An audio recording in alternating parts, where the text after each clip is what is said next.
Good morning, Superboy the Legacy fans. This is your Superboy fact checker, Chris Jacobsen. With me, as always, is the irrepressible Tom Gallagher. Hey, Tom. Hey, how you doing? I am doing good. Not dealing well with this day. As you know, it is my birthday. Yes, happy birthday. Happy birthday. Yeah, the Do big you not like your 4-8. birthday then? You say you're not dealing with it well. Well, it's 2 years closer to 50, so. Yeah. I can see why that might be a little bit annoying. Like, I didn't like when I turned 30. Like, Trust me, Tom. yeah. When you hit 40, you're gonna look and say, "Why was I so pissed off about being 30?" I guess I just wasn't ready for my 20s to end. But I Who think is? everyone feels the same way. Everyone wants to stay in their 20s for a while longer, at least. Yep. This was actually my idea. This episode, Tom and I were talking about this a little bit in our last episode where I mentioned the Ruby Spears animated series, and Yeah, that should have gone up by now. But there is one point in the show where you say you asked me if I'd watched Ruby Spears, and I said I'd only seen the first episode, which is this one. But yep, it was such a long time ago that I remember nothing about it except that it uses the John Williams theme tune, which is cool. But yep. So we yeah, decided to do a watch party, as it were. yeah, Uh, it's just the same as our Superboy commentaries. It's just yep, now it's for Ruby Spears, the first episode. yep. And we'll kind of go into this. I mean, it kind of ties in, not just for the fact that it's Superman related, but it's also, it premiered on CBS here in the US pretty much the same time that Superboy Yep. did. It's kind of So crazy that we got two it's Superman insane. shows, like both starting in 1988, that were not connected to each other. Although, am I right in thinking that some of the writers wrote for both shows? Or am I thinking of something else? You might be thinking of something else because the only writers that I know of that worked on this were Marv Wolfman, Right. um, Steve Gerber. He did an episode or two.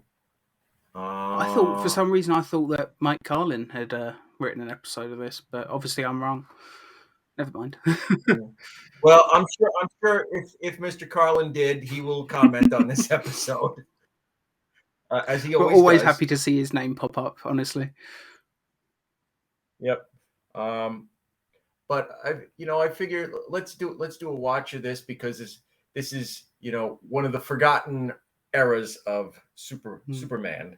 It is funny. It's almost It's funny. They're both 88. They're both the forgotten Superman shows, and they both have connections to the Donnerverse.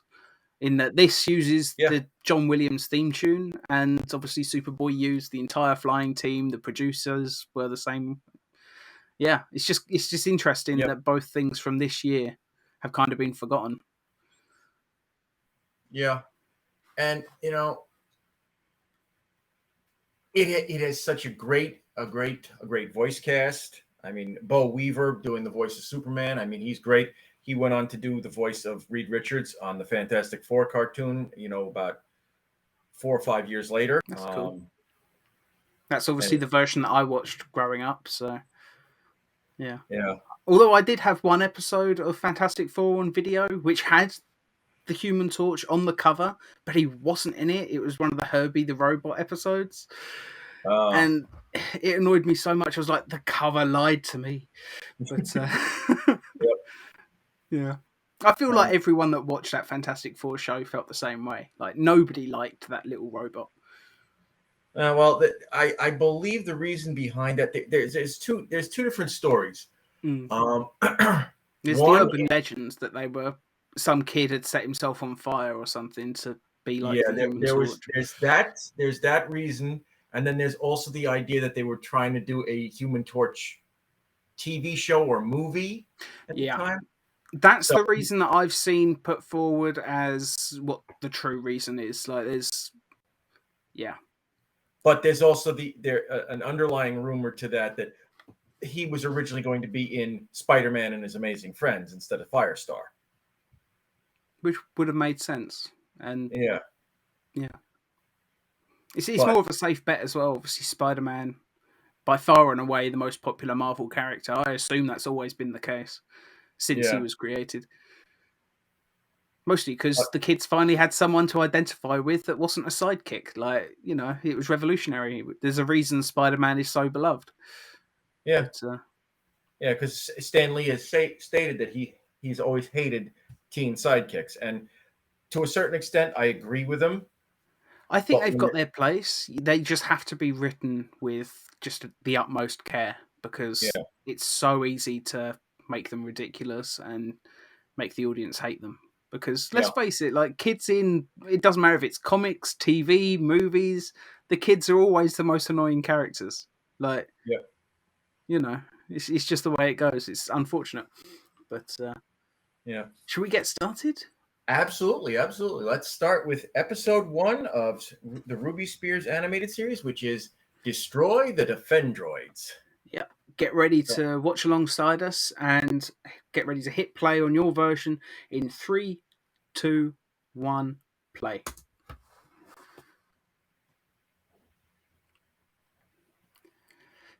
It's funny. I keep seeing like the fans of Zack Snyder hating the John Williams theme being used in Black Adam, but it's still the best Superman theme. I love Hans Zimmer's Superman theme, but it's John Williams. I love that this show used it. Yeah. And, Henry Cavill stated it best, when he was talking about it. He says, look, it's iconic. It is. You hear that sound and you automatically know it's Superman. Yeah, definitely. I love the animation style on this show. That's one thing I've always appreciated when I have seen bits and pieces from this. It looks like a comic book brought to life, and not in like a cheap way as well. It's not like a motion comic. If Super Friends looked like this, I may have actually sat through Super Friends. Super Friends did kind of look like this in the final season when it was Superpowers, the Galactic Guardians. I don't like the what do they call the style of animation? Is it Filmation or something? They did the Star Trek animated series and He-Man and all that. Yeah. I'm extremely picky when it comes to animation. I just like that it looks hand drawn. Yeah.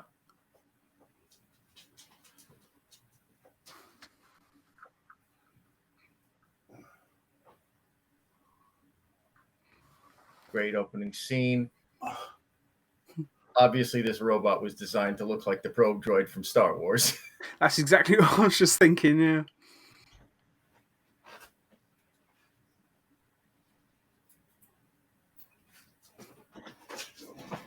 Well, they've already got Lois down.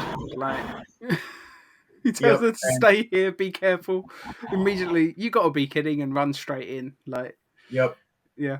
Voiced by Ginny McSwain, who was actually the voice director on the show. Oh, that's cool. Bo Weaver, of course, is the voice of Superman. The year before this, he was the voice of Feral on the Visionaries cartoon that lasted 13 episodes. And as we mentioned before, he later went on to be Reed Richards in the Fantastic Four.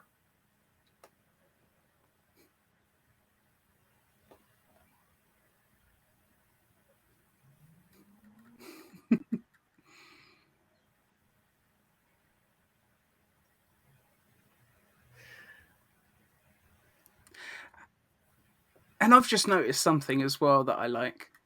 He's got the yellow S on the cape, which proves you can do it in animation. It's not, impossible. If this show can have the yellow S on the cape, then there's no excuse for Superman Returns or anything that came since. Put the yellow S back on the cape. Let's start it now. Yep. Jump on Twitter. Justice for the S. And here's our Lex Luthor, voiced by Michael Bell, who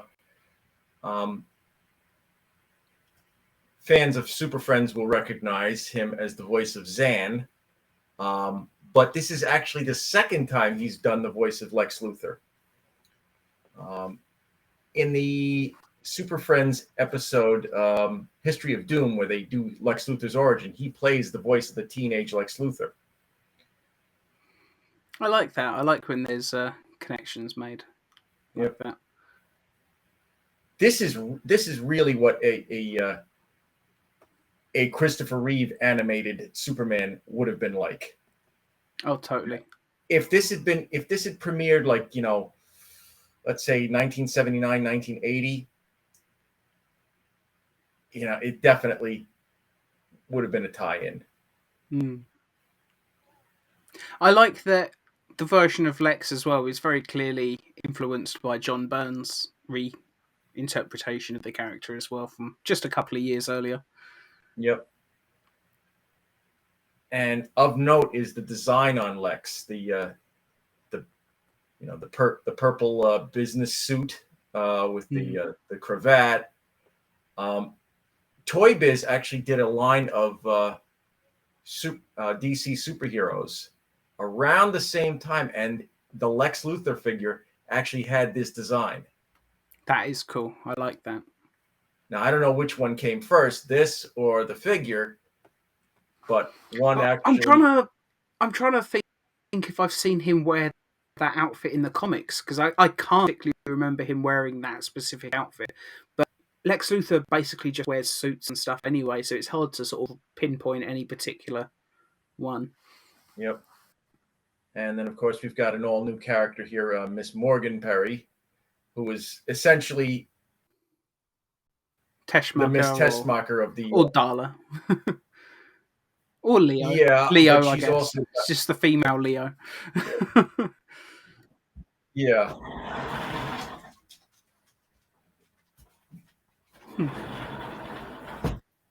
Their design for Clark is pretty good. Like, you can still see that he's got the square jaw and like he still looks strong and all that, but he's got that sort of dorky energy that Clark Kent has. Yeah. His voice even sounds different as well. He's obviously picked up on the old radio technique. Yep.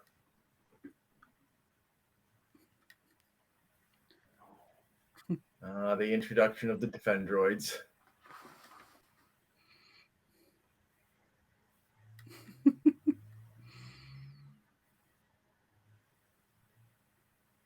One thing I have to say about Ruby Spears is they really did very well as far as, the design on robots and monsters and such. I mean, if you ever watch their Centurions animated series, you can see that as well. Yeah, maybe we should adapt it for season 5.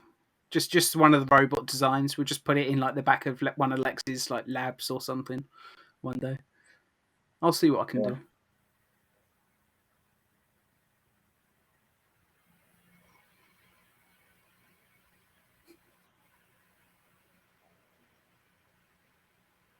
It's a shame the series only lasted 13 episodes.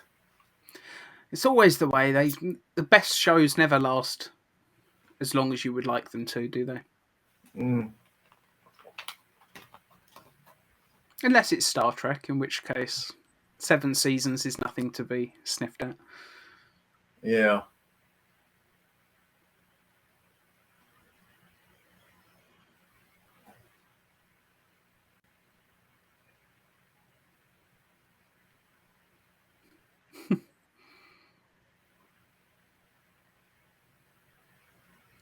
Yeah, looking at the cape when you see it in shots, I think the directors of this animation were just very, very smart with choosing when the S would be there. Like some shots, it's just hidden by his head, so they don't need to bother. Like, I wonder if that actually played a role in how they composed the shots for this. If so, it's a very clever thing to do because, yeah, just very, very clever, very economical. Yep.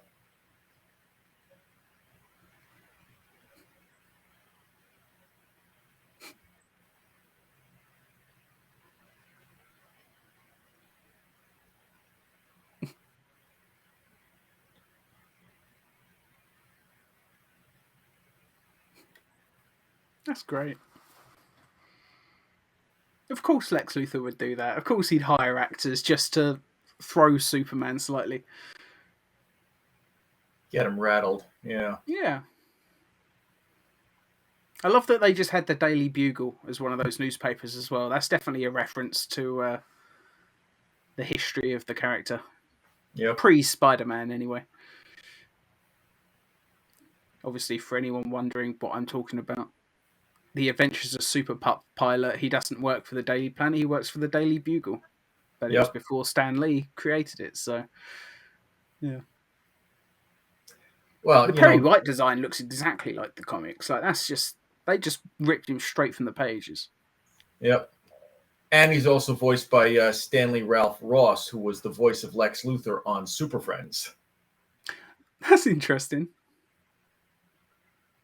They were obviously a fan of his, but they clearly wanted to differentiate it slightly as well. Yep. There's a video that an interview that is on YouTube somewhere, where it's one guy, he does an actual interview with Ginny McSwain, and she talks about the casting on the show. Hmm. And of course, there's our Jimmy Olsen, and that's another Super Friends reference right there. What, that he's on a skateboard? No. The fact that he's voiced by Mark Taylor, the voice of Firestorm. Huh. I like that a bunch of the actors from Super Friends were brought over, but not in the same roles. Like, yep. Yeah. Seeing Jimmy in that kind of a tie doesn't sit right with me, but it's got to be the bow tie with Jimmy. If he's got a tie, it's got to be a bow tie. I don't disagree with you, but they were trying to do something a little different. Yeah. Yeah. At least he still had his red hair. Oh, absolutely.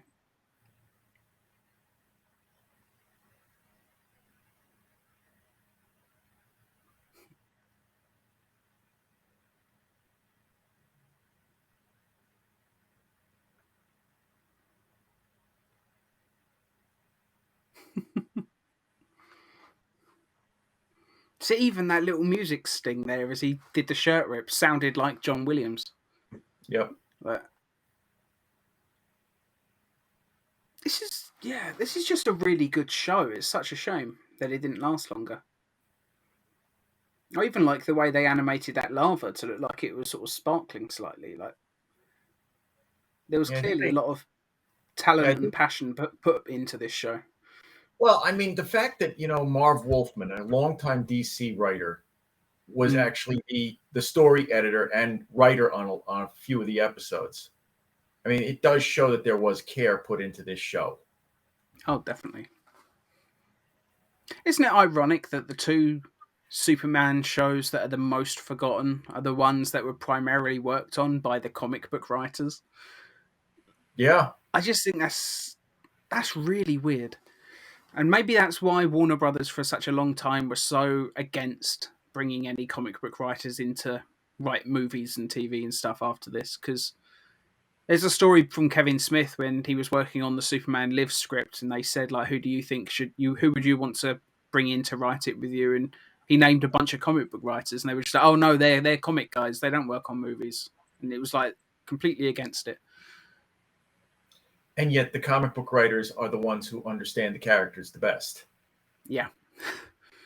First thing I'd do if I was making a Superman movie is I'd say, right, can you get Dan Jurgens down to the office so he can help me? Can you get Peter J. Tomasi down? Can you? Yeah, I mean, even if you don't have them write the script, have them at least be consultants. Yeah, have them be consultants. Have them give you pointers. What should I do here? What should I do here? There's a reason the animated DC, but there's a reason the animated DC movies from recent years are more popular, arguably, among comic book fans than the live action stuff, and it's because they keep getting comic book writers to write these things. Like Peter J. Tomasi wrote The Death of Superman Part 1 for them a couple of years ago, and it was surprisingly good. Like it was actually a pretty decent. It completely changed the story, but it was a lot of fun. Yeah. But it helps that you got a comic book writer to do it.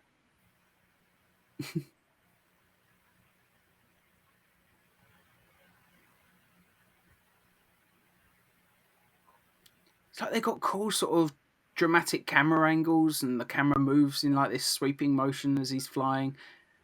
It's just really well done. I think even the Bruce Timm animated series wasn't always quite as creative with some of their camera angles and stuff. It was a very good show, but yeah, and remember, this show was being done more than 10 years before Bruce Timm. Yeah.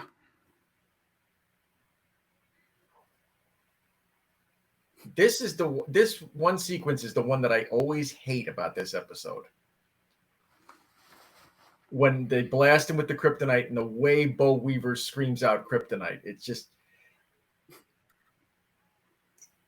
it doesn't seem realistic.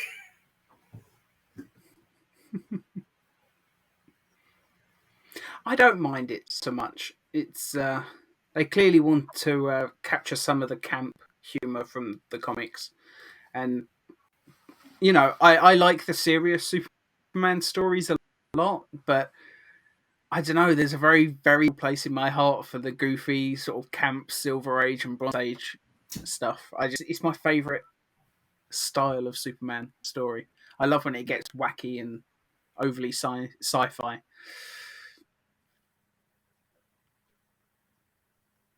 Which is why characters like Brainiac are so cool. Yeah. Yeah, definitely. It's funny, we were talking about Marv Wolfman just a moment ago, and one of my favourite Bronze Age stories, he did one where Brainiac is reprogrammed by Superman to become a good guy. But then one of Brainiac's weapons comes from across the galaxy and can destroy the Earth. But now that Brainiac's good, he can't think in the right way to stop it, and the Earth will be destroyed. So Superman has to make him evil again. Yeah. And not just evil, but the damage is done. So he's not just evil now; he's also insane. Like, brilliant, super underrated Marv Wolfman story. It's one of my favorites. But and that, of course, led into the redesign on Brainiac, turning him into the more Terminator-esque look. Exactly. Maybe that's a storyline, starting with that Marv Wolfman Brainiac story I just said, and maybe we'll do that for our comic reviews at some point.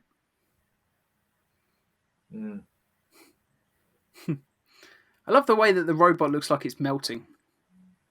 Well, it is melting in re-entry. Yeah, but I mean, they could have just made it glow red. They didn't have to put the extra effort in. I just appreciate that they did, you know? Yeah. I think it's always important to appreciate the little things. Like those little details are what make a show special. Superboy was full of them, and clearly this is as well. Like,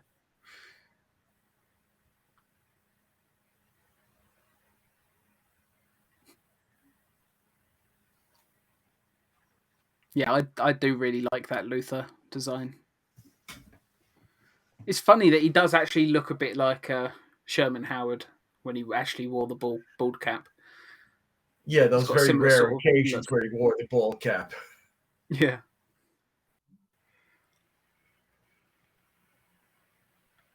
I'll have to send you this photo that Sam sent me the other day. It's a close-up of Sherman Howard in the bald cap. I'd never seen it before, but man, it's awesome. I'll send it to you later. All right, cool. And for people watching at home, I'm sure it will end up in the next season 5 episode somewhere. So it'll be in a fake screenshot, so you will see it. So Marv Wolfman actually did an interview in Back Issue magazine some years ago about this show. And he talked about this sequence where he reprograms the robots. Because it was network television in the 1980s, they couldn't really show scenes of Superman, punching things. Even a robot? Yeah. So this is what the network executive says. Even robots have feelings. Yeah, that's why he did the reprogram on it. Yeah. It's absolutely Robots can't take a punch, but they can take catching fire while shooting through Earth's atmosphere, superheating so they're literally glowing red. That doesn't hurt them, but a punch will. Yeah. Yeah. Can't punch anyone, but it's all right. Just, you can set them on fire. Man. Oh, Marv Wolfman's name again there. Superman Family Album. Yep. See, this is cool. Like, you told me before the show, because it's been so long, I'd forgotten that this was even a thing. But the fact that they actually tell second stories in the last 5 minutes of each episode is pulled straight from the comics. Yeah, I believe the reason behind this was they had to have some kind of kid factor or something that would appeal to kids. Yeah, and I don't mind it. Like, some of my favorite stories from the Bronze Age and the Silver Age are those hilarious Super Baby stories at the end of Superboy comics. Yeah, they're just wacky. It's like reading a Superman Looney Tunes cartoon in a comic form. It's just glorious fun. Yep. The voice of Pa Kent is Alan Oppenheimer, who most comic fans will recognize him as a longtime Filmation voice actor. He used to voice of Skeletor. Yeah, that's I recognize the name, and I think it is just from Skeletor, just from pop culture. I know the name, but Yep. Yeah, stuff like He-Man and G.I. Joe and Super Friends. I don't know. It's just the cheapness of the animation. I could just never quite sit through it. Yeah. See, this is straight out of the pages of Super Baby. I love it. Yep. This is also just like what was in The Incredibles, like with Baby Jack, like sending the babysitter crazy, like. Yep.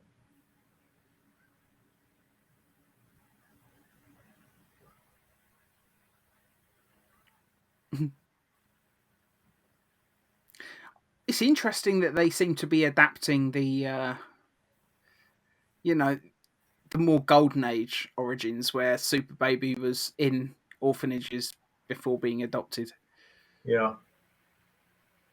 Like, it's something you don't see very often anymore. Like, it's pretty much, I think it had pretty much been forgotten about long before 1988. Like, let's face it, by 78, as soon as the first Chris Reeve movie comes out, nobody was going back to Clark being in an orphanage stories again, were they?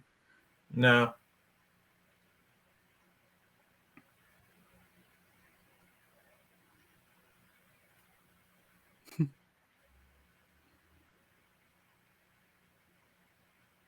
But even just as a character, like, they've got Super Baby down. Like, Super Baby was always clearly more intelligent than the average baby in the comics, because, well, you could just tell by the way they were thinking through things, like.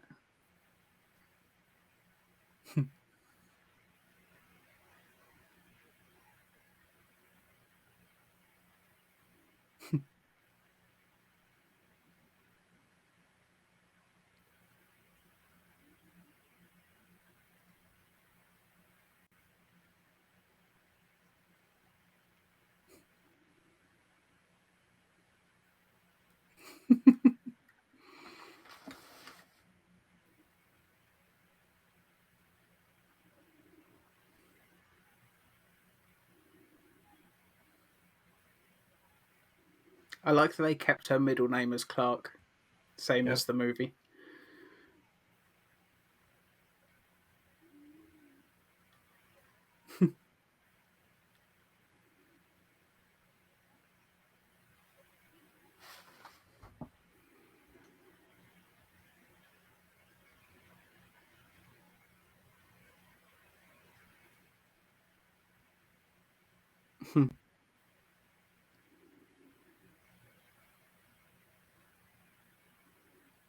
Lovely idea for a final segment of an episode. Yep. Family album. That was just, pure wholesome goodness. How can you feel bad at the end of that? Absolutely. I mean, they did such a great job on this show. I mean, it's again, it's a shame that it only lasted 13 episodes, barely a season. Mm. Was it cancelled like halfway through its first season, or was it always that many episodes? Do you know? That I don't know.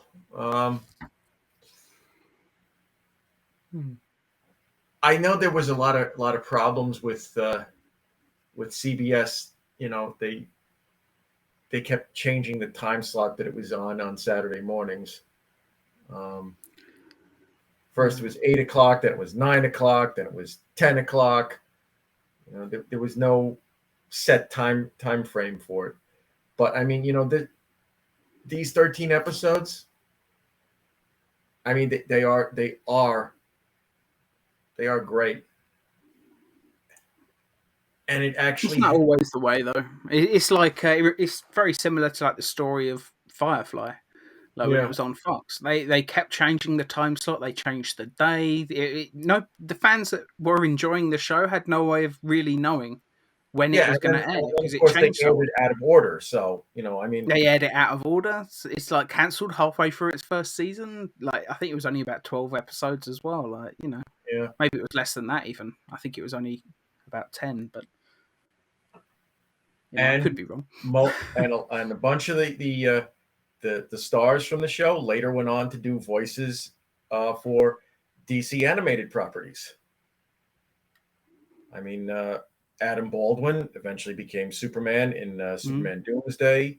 Nathan Fillion was Hal Jordan. Yep.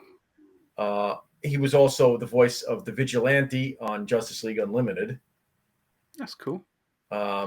Morena Baccarin, she was in Gotham. She played Inara on Firefly. Like she was in Gotham, like live action. She was obviously in Deadpool. Like she's done a lot of really cool stuff. Of Talia al Ghul in the Batman animated films of the recent years, and she was the voice of the computer in The Flash. What the heck was the name of that computer? Well, in the new Flash series. Yeah. Gideon? Thank you. Gideon. Alan Tudyk, who was Wash on Firefly, he has done many DC animated properties. He was the voice of both Green Arrow and Simon on Young Justice. And then in the first New 52 animated film, Justice League War, he was the voice of Superman. And then he was replaced with Jerry O'Connell. Yeah, let's face it, with those animated DC movies, the cast changes like every single time. Like you're very lucky if you'll see the same actor 2 movies in a row, unless it's Kevin Conroy. Kevin Conroy will always be there Jason O'Mara as Batman. I mean, he was Batman. He does it quite a lot. Yeah, he was Batman from the beginning of the New 52 right up until the end. He was good as well. Like, he was pretty good as Batman. Yeah. Yeah, but I thought Jerry O'Connell did a fantastic job as the voice of Superman. I always thought it was a shame that Matt Bomer never did more episodes because, he almost got the role in Superman Returns. Like, he actually did star in some car commercials in Japan. Yep. To tie in with Superman Returns, even, which, can't have been particularly a nice job. Like, he's just lost the role in the movie. And it's like, oh, but it's all right because you get to go and do a Nissan commercial now. It's like, great. But then again, he got to do one of the greatest, Superman animated films. Yeah, Superman Brainiac. Superman Unchained, I think it is. Is it Unchained or Unchained? Yeah. I mean that. They should have just called it Superman Brainiac, though. I don't know why they felt the need to change the name. Well, I have to say he did such a great job in it. I mean, just that scene when he's fighting the Brainiac probe at the beginning, and he realizes that it's trying to signal, and you just hear the rage in his voice. He says, "No phoning home!" Punch. It's great. Maybe we'll have to do a commentary on that at some point. Maybe just before we actually get to our Brainiac story for season 5, like it's still a long ways off, but maybe just before we actually do that episode, we should do a commentary on the animated movie, just so people can watch alongside us and see where we're pulling some of our influence from. But I really enjoyed episode 1 of this. I think we should probably just go ahead and record episode 2 in a minute. But hopefully people watching on YouTube have enjoyed our commentary on this. Obviously, Chris has seen it multiple times. I've seen this one episode the one time. So from this point on, I've not seen any of it. Yep. So, yeah, this is my first time experiencing it. So I thank you all for joining me for it. This was a lot of fun. I can't wait to do the next one in about 5 minutes' time. But thank you all so much for watching.